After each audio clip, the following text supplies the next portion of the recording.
I'm terminating your employment effective today with the authority of the branch manager. Thank you for your hard work until now.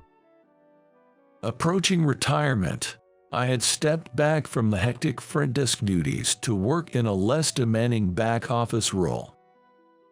Our new, young, and energetic branch manager started purging anything he deemed unnecessary or obstructive in the name of reform. Not just things, but duties and people too. I don't understand why I'm being fired. To which the manager, with an utterly bothered look, bluntly said, You're in the way. Just sitting back and relaxing with easy work that anyone could do. Getting all self-important after finishing trivial tasks. It's irritating to watch. The manager laid out this absurd reasoning without any shame or consideration. So, it's just trivial work that anyone can do leisurely, huh? If it's a work order, then I have no choice. I decided to comply with the branch manager's directive. A week later, I was bombarded with calls from the bank. My name is Edward. I'm a bank employee working behind the scenes. Currently 51 years old. Having moved away from the busy front desk work, my job now mainly involves handling miscellaneous clerical tasks and occasionally serving long-time customers. Watching young staff bustling at the counter reminds me of my younger days. Being in a back office role, without prospects for further promotion, I'm just waiting for retirement. However, I quite like my current job. It seems a fittingly stable way of working for an employee nearing retirement. In fact, most employees around my age at our branch gradually start to downscale their workload. Many retire earlier than scheduled. Some to enjoy their later years sooner, and others due to personal circumstances like family care or health issues. I guess it's about time for life changes, such as taking care of parents or grandchildren. Just recently, the branch manager retired before reaching retirement age, due to needing to care for his family back home. And today, we have a new branch manager. I'm Michael, your new branch manager. Looking forward to working with everyone. At the morning meeting, the new branch manager, Michael, greeted the staff with great energy. He appears to be about 10 years younger than me. Dressed in a crisp suit and wearing an expensive-looking watch, his eyes were gleaming with ambition. His intense gaze and aura were so dazzling that I honestly felt it would be tough to keep up with him. You there? Could you show me around the office, please? Me? Sure. I'll show you around. Thanks. Everyone else, please carry on with your work as usual. Don't mind me. Michael then started his tour with a young female employee. Let's call her Emily. Like the others, I continued with my regular tasks. Excuse me, but what task are you working on right now? While I was doing data entry work, a loud voice suddenly spoke from above me. Whoa, that startled me. My inner thoughts slipped out. Looking up, I saw Michael, arms crossed and looking rather displeased, and Emily, who seemed a bit troubled, watching me. What's this? Michael asked, looking at my work. I honestly replied, I'm checking and entering application forms. Michael sighed heavily.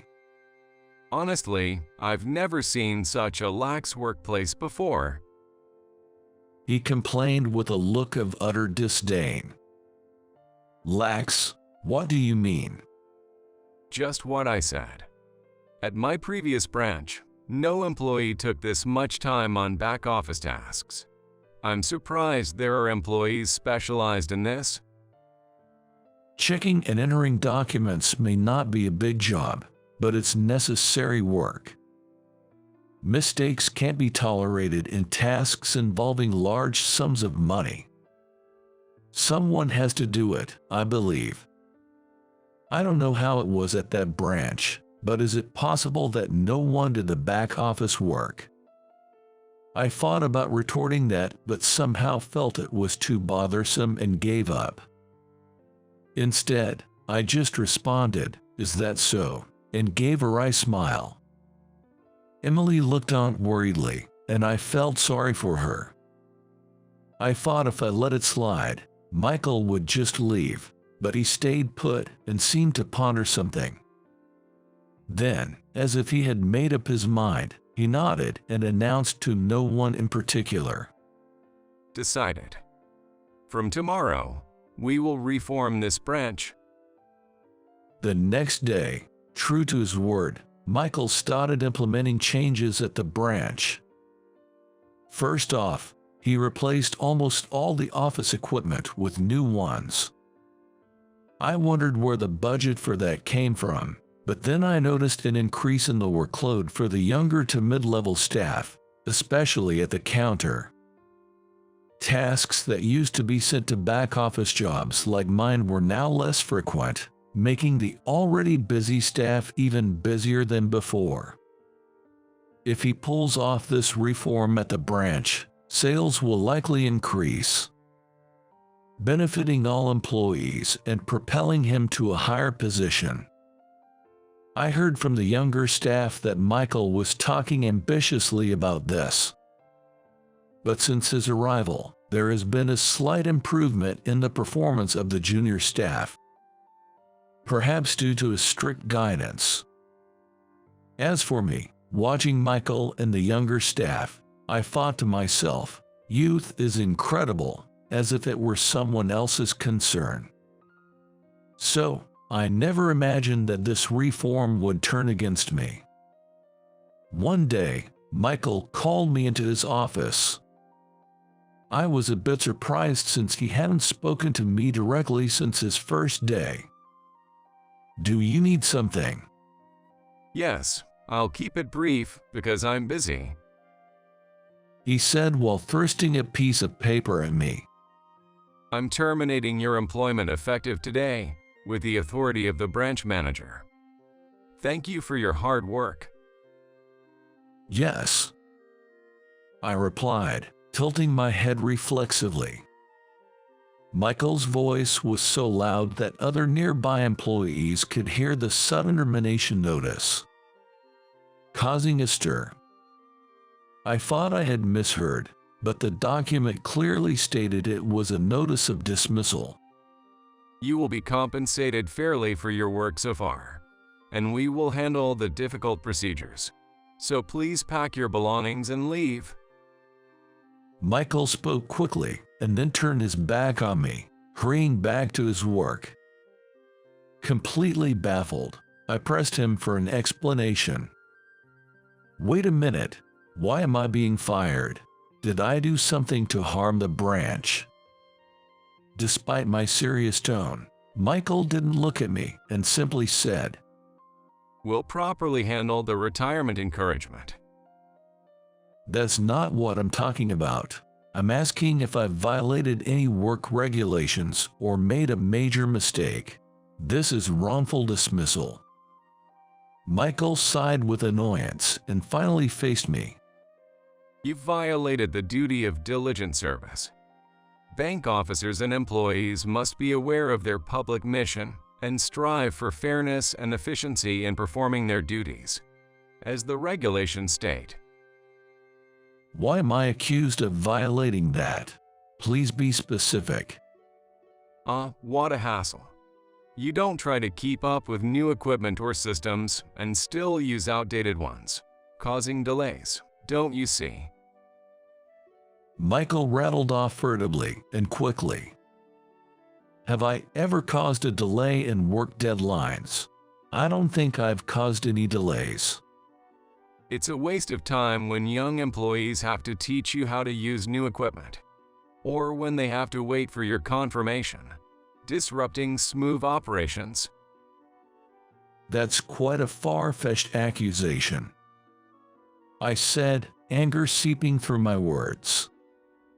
Michael clicked his tongue and stepped closer to me, glaring intimidatingly.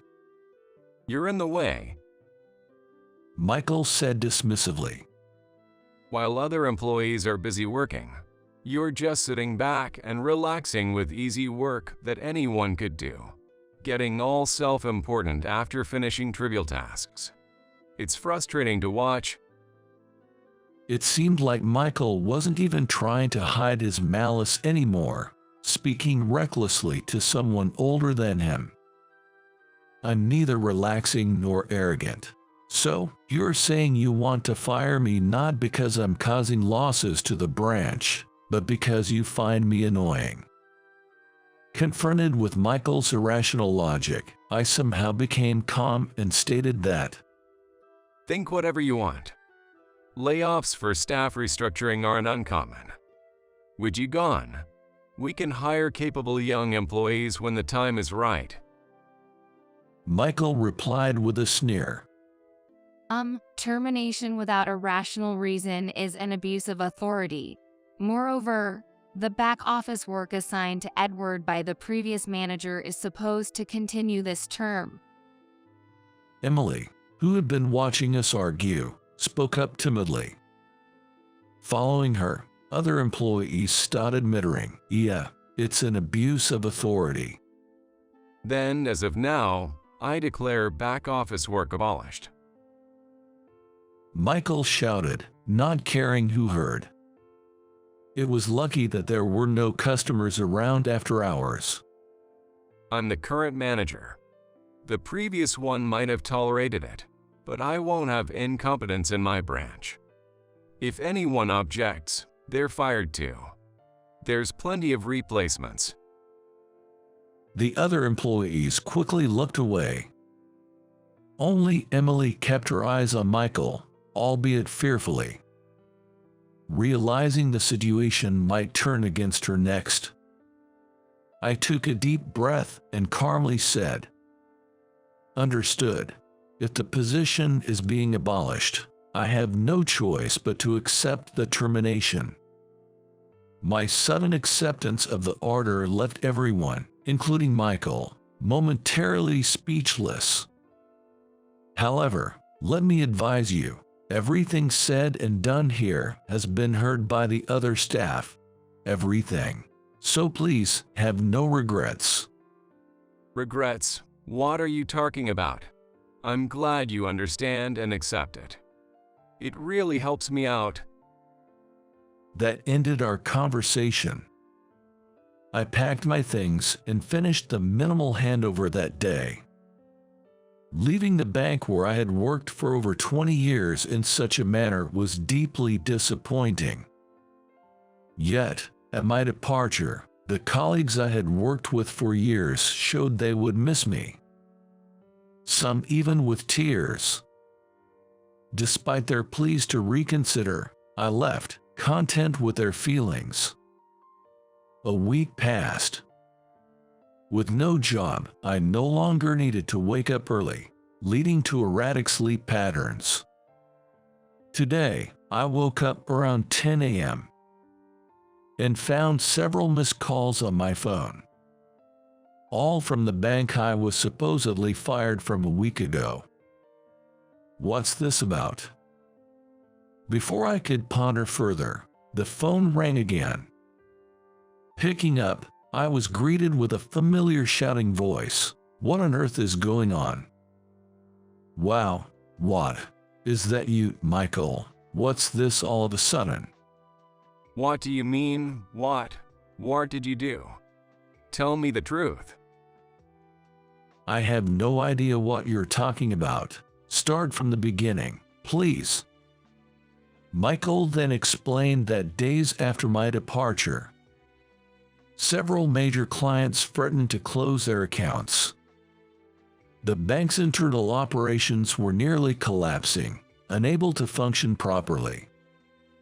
Throughout the conversation, Michael sounded panicked, but frankly, I couldn't care less. "That's why I warned you," I said, with a look of disdain. In my first year working at the bank's counter, lacking confidence in my abilities, I spared no effort to improve my communication skills. Eventually, I could handle even the most difficult customers or complex explanations effortlessly. In my 50s, the customers I occasionally dealt with were those who had long relied on me.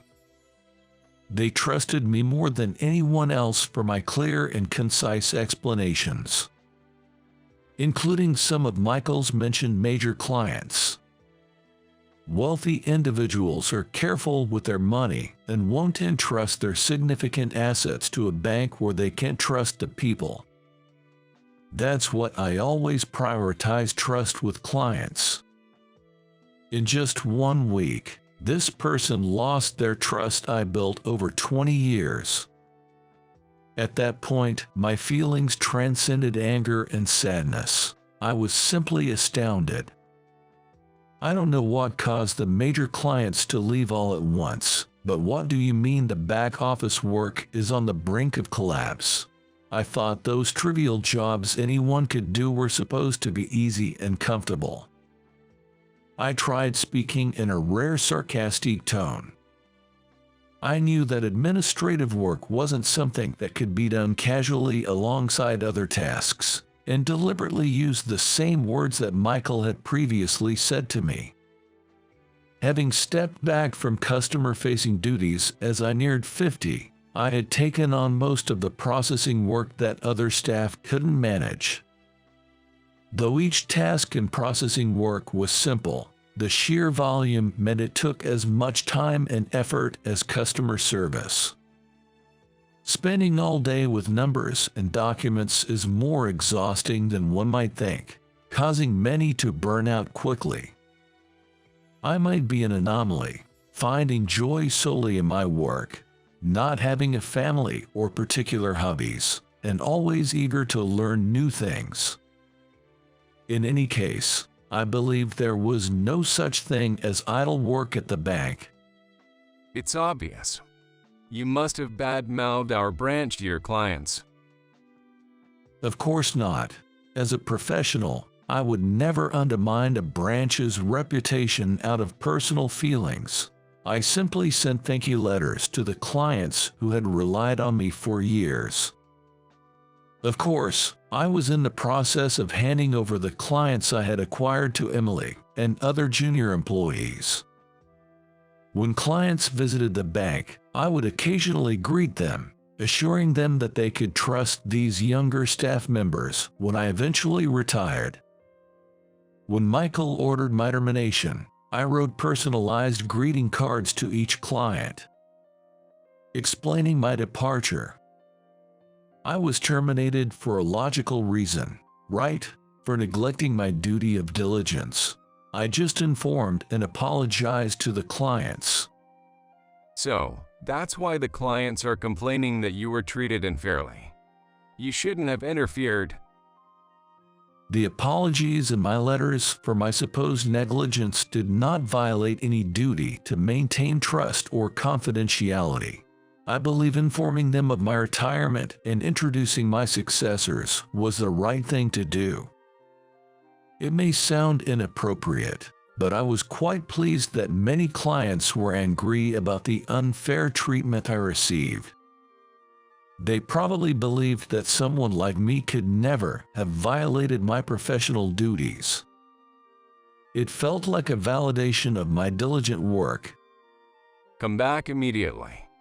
You have to take responsibility for this mess. What are you talking about? You fired me a week ago. I'm no longer an employee there. Shouldn't you be getting back to work instead of wasting time on this pointless conversation? That termination notice was fake. You're still an employee here. Consider the last week as paid leave and come back to work immediately. His audacity knew no bounds, and he even admitted to falsifying documents. Michael's ranting, devoid of any shame, almost made me faint.